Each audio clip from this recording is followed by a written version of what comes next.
Frank Gehry's giant fish sculpture for Barcelona's 1992 Olympics wasn't just art, it was a revolution in architecture. The massive golden steel fish seemed to leap from the Mediterranean, shimmering in the sun. Gehry didn't see buildings as boxes, he saw them as living sculptures. His fascination with fish began in childhood, watching carp swim in his grandmother's bathtub. Those memories inspired his designs, fluid, dynamic, and full of life. The Barcelona fish was a technical marvel. Gehry's team used advanced computer software, rare in architecture then, to map its complex curves. The result: an effortless organic structure, ever-changing with the light. The fish stunned Barcelona. No straight lines, just twisting, sunlit metal. Gehry wanted architecture to connect emotionally, to bring joy to public spaces. The fish announced a new era, architecture as bold, playful, and rule-breaking. The Barcelona fish was just the beginning of Gehry's journey. Frank Gehry was here to change the rules. Frank Gehry's buildings don't look like anything else. Where most architects use straight lines and rectangles, Gehry uses curves, twists, and unexpected forms. His buildings seem to move, dance, and shimmer. Materials like titanium, glass, and wood become bold, energetic sculptures. Gehry's style is instantly recognizable, wild, playful, and full of surprises. Imagine a building that looks like crumpled paper or silver ribbons in the wind. That's Gehry's world. His early experiments used everyday materials, showing beauty in the ordinary. Gehry's own Santa Monica house shocked neighbors but inspired architects. Gehry's buildings have no clear front or back. Every angle offers a new adventure. He designs for people, aiming to inspire curiosity and happiness. Gehry's style is often called deconstructivism, but really, it's his own language. Gehry's work is a rebellion against the ordinary. His buildings are adventures in form and feeling. Gehry's language of shapes changed architecture forever. In the 1990s, Bilbao, Spain, was struggling, its industries fading, its river polluted. City leaders took a bold risk. They asked Frank Gehry to design a modern art museum. Many doubted one building could save a city, but Gehry's Guggenheim Museum was breathtaking. Swirling titanium, glass, and limestone formed a structure like a blooming metal flower or a ship, honoring Bilbao's past. The building shimmered with over 33,000 titanium tiles, changing color with the sun. When it opened in 1997, the world took notice. Tourists flocked to Bilbao, not just for the art inside, but for the building itself. The Guggenheim became an instant icon, transforming the city's image. Hotels, restaurants, and parks sprang up around it. Bilbao became a symbol of renewal and pride. This transformation became known as the Bilbao effect. It proved that bold architecture could revive a city's economy and spirit. City planners everywhere wanted their own Bilbao effect.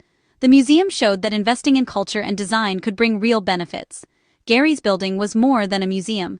It was a catalyst for change. It inspired hope and pride in Bilbao's people. The Guggenheim put Bilbao on the global map.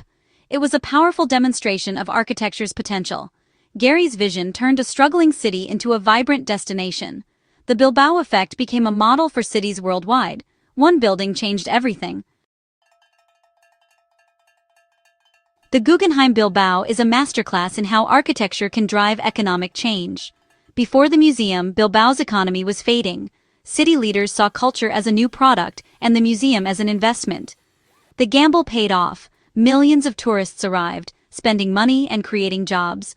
The museum's success more than covered its cost. Gehry's building became an economic engine, not just a luxury. Cities everywhere wanted to copy the Bilbao effect.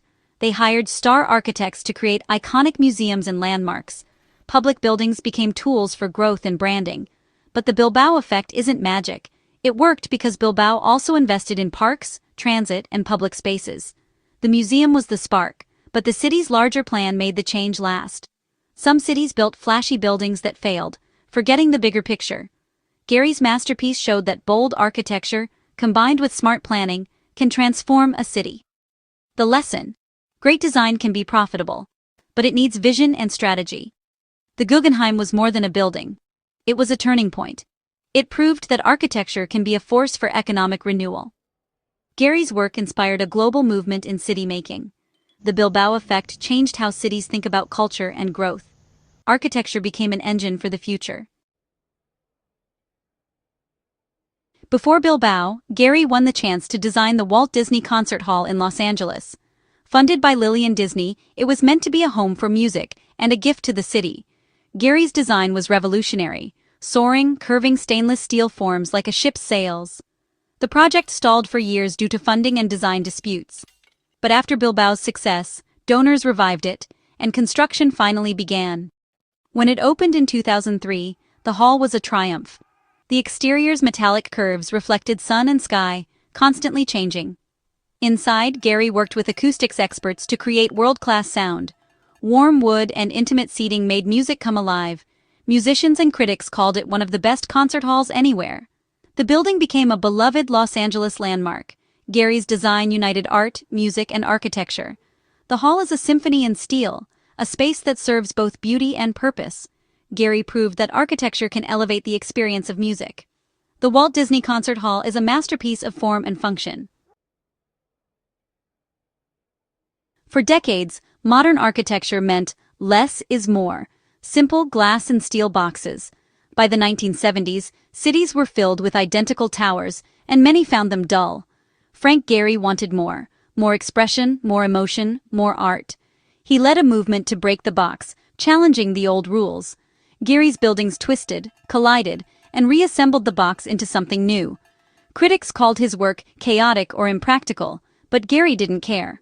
He believed architecture should delight, surprise, and engage.